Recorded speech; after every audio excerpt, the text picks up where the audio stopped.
O título da mensagem de hoje é O que Jesus quis dizer quando prometeu vida abundante. Essa expressão vida abundante aparece em João capítulo 10, versículo 10, quando nós lemos palavras de Jesus. O ladrão não vem senão somente para roubar, matar e destruir.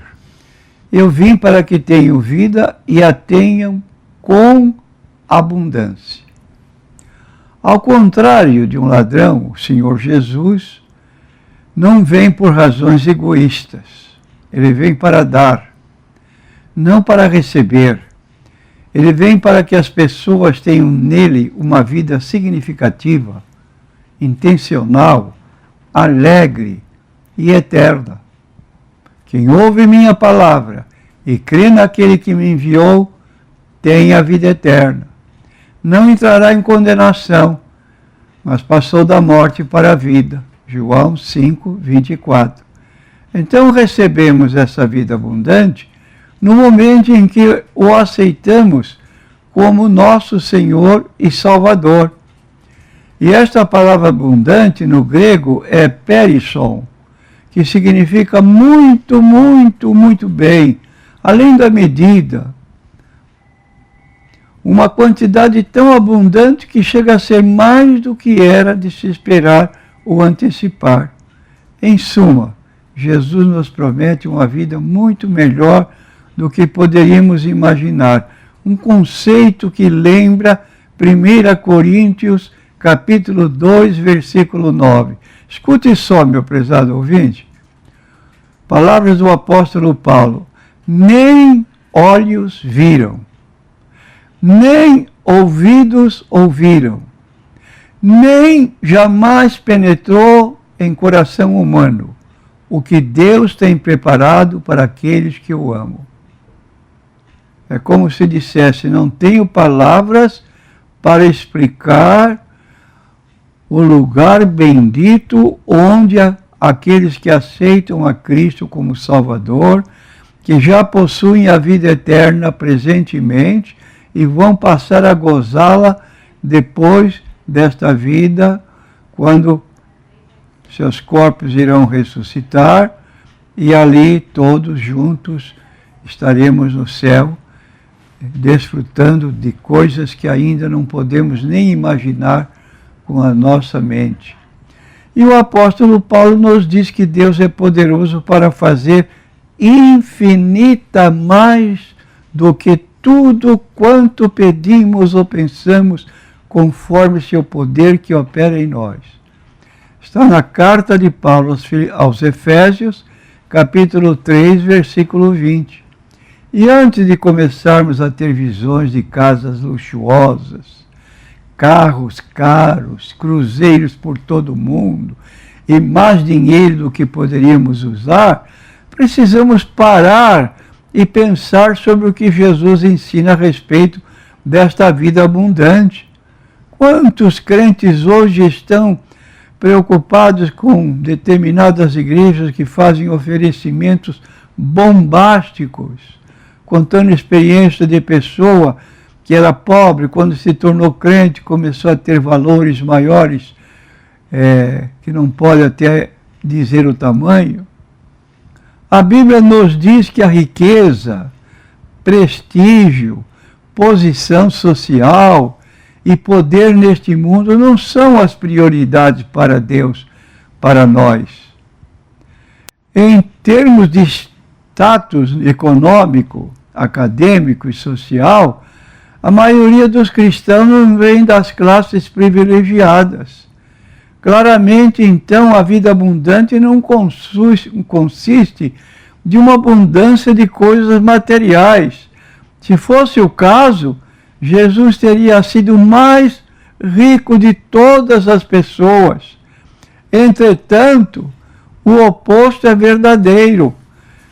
Quero citar ainda Mateus capítulo 8, versículo 20, quando Jesus faz uma declaração a respeito da sua própria pessoa. E ele então declara o seguinte, essas palavras que estão assim Ele diz: as raposas têm covis e as aves do céu têm ninhos, mas o Filho do Homem não tem onde reclinar a cabeça. Essa era a riqueza de Jesus durante o seu ministério. E olha que ele fazia muitos milagres. Vida abundante, repetimos, é vida eterna. Uma vida que se inicia no momento em que chegamos a Cristo e o recebemos como Salvador. E essa vida dura por toda a eternidade. A definição bíblica de vida, a vida eterna especificamente, é fornecida pelo próprio Jesus. E ele diz assim, em João 17, versículo 3, a vida eterna é esta, que te conheçam a ti, o único Deus verdadeiro, e a Jesus Cristo a quem enviaste. Esta definição não menciona a quantidade de dias, saúde, prosperidade, família, ocupação.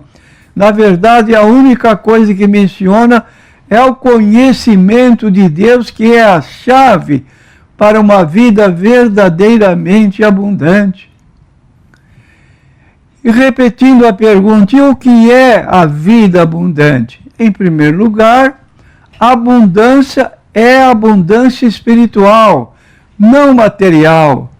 De fato, Deus não está muito preocupado com as circunstâncias físicas de nossas vidas. Ele nos garante que não precisamos nos preocupar com o que vamos comer ou vestir, conforme nós lemos em Mateus capítulo 6, versículos 25 a 33.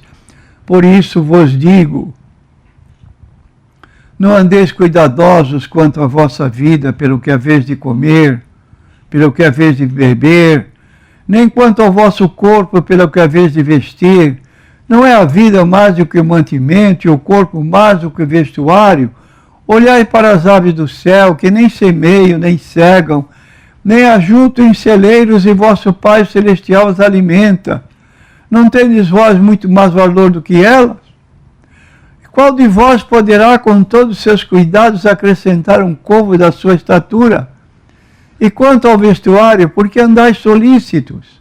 Olhai para os lírios do campo, como eles crescem, nem trabalham, nem fiam, e eu vos digo que nem mesmo Salomão, em toda a sua glória, se vestiu como qualquer deles. Pois se Deus assim veste a erva do campo, que hoje existe, e amanhã é lançada no forno, não vos vestirá muito mais a vós, homens de pouca fé. Não andeis, pois, inquietos, dizendo que comeremos, ou que beberemos, ou com que nos vestiremos. Se, de certo, vosso Pai Celestial bem sabe que necessitais de todas estas coisas, mas buscai primeiro o reino de Deus e a sua justiça, e todas estas coisas vos serão acrescentadas. Meu prezado ouvinte, bênçãos físicas podem ou não ser parte de uma vida centrada em Deus. Nem a nossa riqueza ou pobreza é uma indicação certa da nossa posição com Deus. Salomão tinha todas as bênçãos materiais disponíveis a um homem e ainda achou tudo insignificante. Paulo, por outro lado, estava contente em quaisquer circunstâncias físicas em que se encontrava. Em segundo lugar, a vida eterna, que é a vida mais importante ao cristão, não é determinada pela sua duração, mas por uma relação com Deus. É por isso que, quando somos convertidos e recebemos o dom do Espírito Santo, dizemos que já temos vida eterna. É o que nós lemos na primeira carta de João, capítulo 5. Infelizmente, muitos leem a Bíblia, mas nunca atinaram com esse texto da Bíblia Sagrada, e se lhes perguntar se tem a vida eterna, eles titubeiam e não sabem dizer, não dar a resposta. Escute só 1 João capítulo 5, versículos 11 a 13. E o testemunho é este, que Deus nos deu a vida eterna, e esta vida está em seu Filho. Quem tem o Filho tem a vida. Quem não tem o Filho de Deus não tem a vida. Estas coisas vos escrevi a vós, os que credes no nome do Filho de Deus, para que saibais que tendes a vida eterna e para que creiais no nome do Filho de Deus. Então a Bíblia tem uma razão para ser escrita.